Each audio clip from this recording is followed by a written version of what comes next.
was a very delicately delivered announcement with no mention really of Beijing or Xi Jinping, although we know that apparently this pact was alerted to President Xi in that phone call with Biden. What are the implications of this in terms of the significance of this agreement? You're right to point out that it was a very tightly choreographed diplomatic presentation of what amounts to a momentous decision for Australia to acquire nuclear-propelled submarines, and that is quite momentous.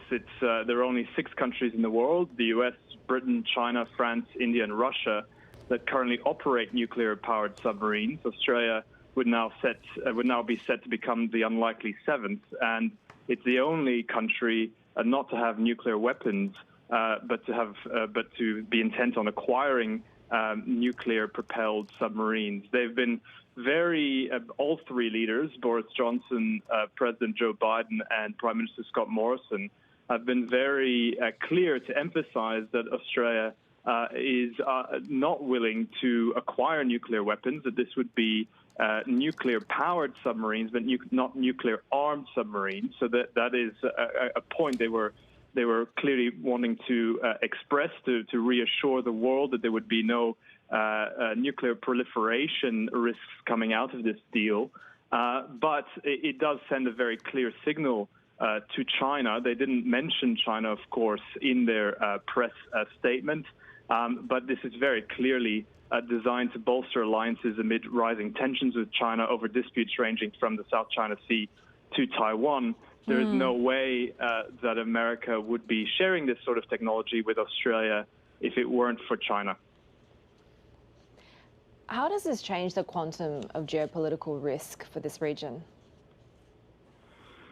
It suggests that Australia is becoming a much more important ally for the United States as it seeks to pivot away from the Middle East, as it closes down its operations in Afghanistan, and really emphasizes the importance of the Indo-Pacific as the primary theater for great power competition in the world.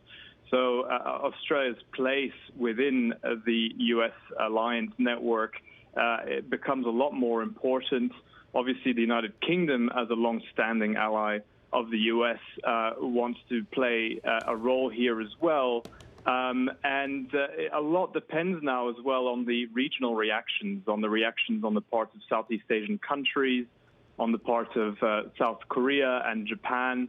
And we're probably likely to see varied reactions on the part of U.S.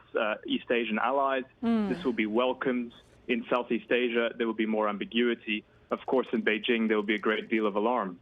Right. So does a closer alliance between Australia and the U.S., how does that bode with China? Is Australia more vulnerable to the wrath of Beijing, or does it protect it more?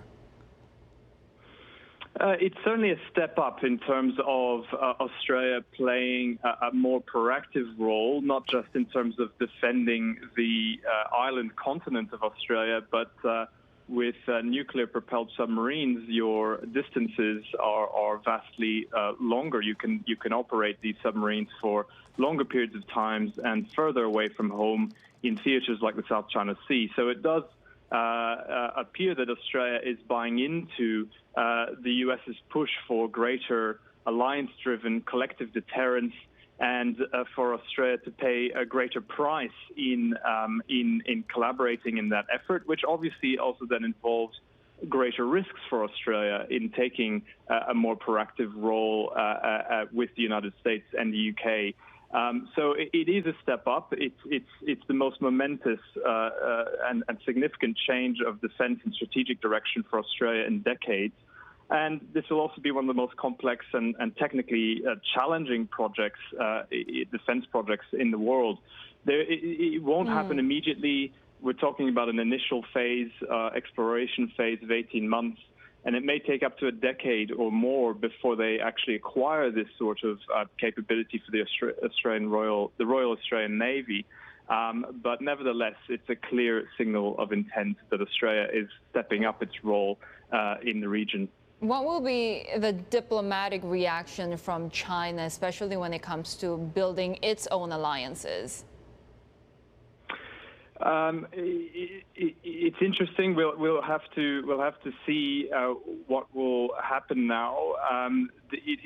There's no way this would have happened. This deal would have happened without China, and China will see it as a form of escalation. Obviously, the way that Australia and the United States and the UK will see it is that they are responding in a proportionate manner to China's growing power, to its assertiveness, to its expansionism in the South China Sea.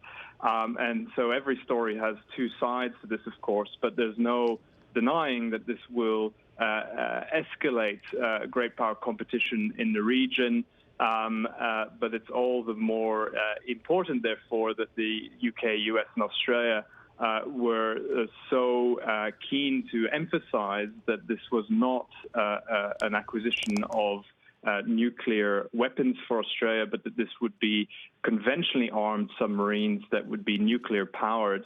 And that does serve to clarify and potentially also reassure China as to what the intentions here are.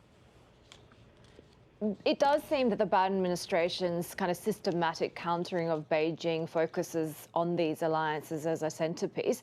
Does the win get taken out of the Quad meetings next week, or do you expect further announcements to be made?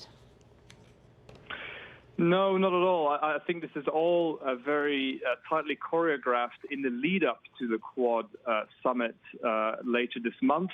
And it just suggests that there are multiple avenues being pursued here. You have obviously the Quad with India and Japan, the US and Australia, this awkwardly titled defense partnership, AUKUS. It adds a new sort of tool in the overall arsenal. And then you've got you've got the Five Eyes partnership, which is with New Zealand and Canada, which serves an intelligence sharing function. So all these initiatives serve slightly different purposes, involve slightly different array of players, but they are all centered on the United States and a real and deliberate push to try to respond to China and create a balance of power in the Indo-Pacific that would level the challenge presented by the People Liberation Army, the Chinese PLA Navy's growing footprints.